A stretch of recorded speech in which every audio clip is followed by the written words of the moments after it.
Okay. I'm a big believer and supporter in transit. And in Columbia Pike, decisions have been made about the future of transit. Well, it is what it is, and at this point, what is important though is that the problem didn't go away, as others have said. The entitlements are there under the form-based code for developers to be able to bring more population there. And we also know that we need better transit as an economic driver, not just along the Pike, but the Route 1 corridor, and as well as better north-south connections. Now, the board took the easy way out. It said no to its earlier decision. Whether you were for it or against it, that's been done. However, it doesn't absolve the county board of responsibility to lead.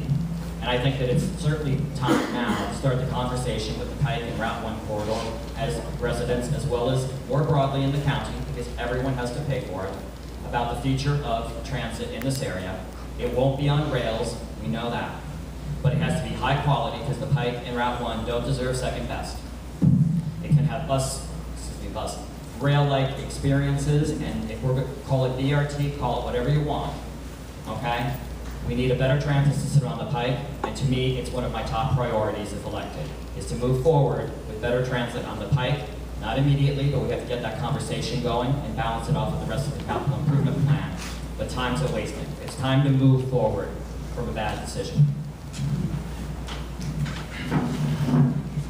You know, the good news is, as someone who lives on Columbia Pike, takes the 16Y bus every workday, is that we can actually source, procure, and deploy an enhanced service network on Columbia Pike and through Crystal City at about the same time it would take to get the streetcar up and running on the pace that it was running. Well, let's make no mistake, it's not just about figuring out how we move people east-west along Columbia Pike and through Crystal City. It's about honing on the nature of what transit-oriented development is supposed to do. And it's supposed to create the opportunity for an enhanced living experience for people who live in South Arlington and for the businesses that are already there. So one of the things that it must do is bring customers to where the businesses are. So what we have to do right away is to think about not only the enhanced new sleek buses where you can pay off board and where you can open on every door, get on in every door, but you also need to think about how to connect other transit corridors into North Arlington so that we can expand the base of customers that patronize businesses like Rappahannock and Red Rocks and all of the other Columbia Pike businesses who deserve to have more customers today. We have oriented our county towards growth in a corridor where we've encouraged people to go car-free. The very least we can do is to make it possible for them to connect to all parts of the county in a seamless transit-oriented way. And it goes vice versa. That's the comprehensive thinking that I think we have an opportunity to pursue now. I realize that the streetcar meant a lot to a lot of people over a number of years, but we can envision something that works very well if we all work together. Thank you. We're growing rapidly here in Arlington, and our schools, our infrastructure are being strained. One of the specific things that I'd like to propose is a circular bus line that runs continuously, connecting Columbia Pike, Crystal City, Shirlington, and Bailey's Crossroads. This enables us to connect our prime areas for economic development. This is a part of a growth strategy. I talked about investment, talked about paving the way for Northern Virginia Community College to be in Crystal City. That also provides an opportunity to put our workforce where we want our business. We have 8 vacant buildings in Crystal City. Part of the things that I want to do as part of the growth strategy is diversify our economic base. That means investing in small business, putting a pool at the Career Center site, which is on the bond for 2018, having more pedestrians walk to and from Columbia Pike connected with the circular allows us for more opportunities for growth and to invest in business, which diversifies our economic base. For far too long, we've been overly reliant on the federal government. That model is antiquated. We're losing now the National Science Foundation. We can't compete locally. We need to think globally. Seattle, Denver, Austin, these are the type of cities and strategies that we should employ here. We have more natural resources than they did when they started. An educated workforce, great schools, and access to capital. Well, I'm excited you asked the question this way, Nancy, because this is part of why I'm running. I'm a Columbia Pike resident. My husband and I bought a townhouse there because, like many residents and many businesses, we were attracted by the promise of the Pike neighborhood plan for redevelopment. And so I strongly believe that we need county board members whose only side is forward. That's what I'm about. I'm about moving us on after the streetcar.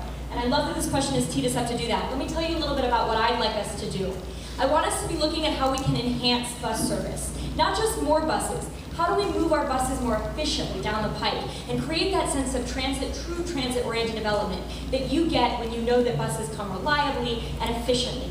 I think we do that with some of the strategies we already have in place that we had to come up with as part of the backup when we applied for the grant for the streetcar, including multi-door boarding and alighting and off-vehicle fare collection, which are wonky terms that essentially mean that it's easier to get on the buses faster and get those buses moving to reduce congestion. One of the other things I'd like us to focus on and to keep moving forward on are some of the plans we've got for multimodality. Another wonky term that basically makes the pike easier to walk and bike. Because we know, for example, that bike transit, bike commuters are more likely to stop and patronize local businesses than car commuters are. And so creating that sense, that vision that we have for the pike, that attracted me there as a resident, that attracted many of our businesses there, is something I think we can be working to achieve by increasing foot traffic and bike traffic and moving our buses more speedily and effectively and efficiently down the pike to really and truly follow through on that vision.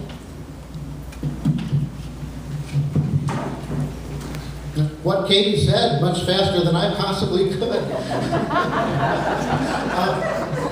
In addition to that, the question arises, well, how are you going to do it? And I think we already have the management system in place. We have Arlington Transit. We do have the ability to take over the management of routes within Arlington, and I think we ought to do so. We can manage our bus systems up and down Columbia Pike and in other corridors in a completely up-to-date manner, online, in every way, up-to-date, for half the price that we pay Metro. We should be doing this right away. In addition, looking into the future, we need to coordinate with Alexandria and Fairfax in terms of connecting the Pike service to the Metroway service through Braddock, and Alexandria will then extend that service up King Street to the Mark Center area, and one would hope back to the Columbia Pike Skyline area. This makes a regional system which will bring people to Columbia Pike, which will bring business to Columbia Pike, and will bring these people in business to the Columbia Pike, I hope, is completed, because we should be fast-tracking the infrastructure improvements, the walkability, the sidewalks, the trees that Columbia Pike is kind of gap-toothed with right now. There is no reason that we can't set the stage for Columbia Pike to grow organically into the beautiful space I'm sure I know it's going to be.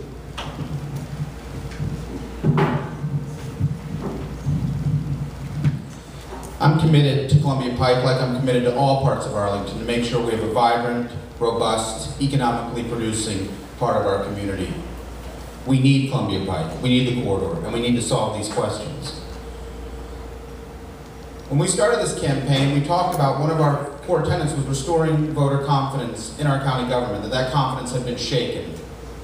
And I think part of that was the result of the decision to cancel the streetcar so abruptly back in November after the election. As president of the Yorktown Civic Association, as one of the leaders of the Lee Highway revitalization effort, we modeled our process on how they came up with the Columbia Pike plan. It was a long-standing plan that people counted on. I talked to a resident recently that said, I bought this house because I thought the streetcar was coming. So the last thing I'm going to do is going to stand up here and tell you what we need to do on Columbia Pike, knowing that voter confidence has been shaken. It will take another conversation. It will take stakeholders from the Pike, from across the county, businesses, residents. The streetcar was scheduled to come online in 2020. We still have time to figure out what the next generation solution is. Obviously, it's going to be a lot of the things that we've heard of here, but maybe it's things that nobody has even dreamed of yet. Maybe it's things that are sitting out there in the audience tonight, and we want to find those things. The county has committed over $200 million in investing in the Pike, whether it's the transit stations, the streetscapes, or making sure that we're providing economic incentives to our businesses. I think it's an approach of D, all of the above for Columbia Pike, and I'm committed to finding the solutions with you.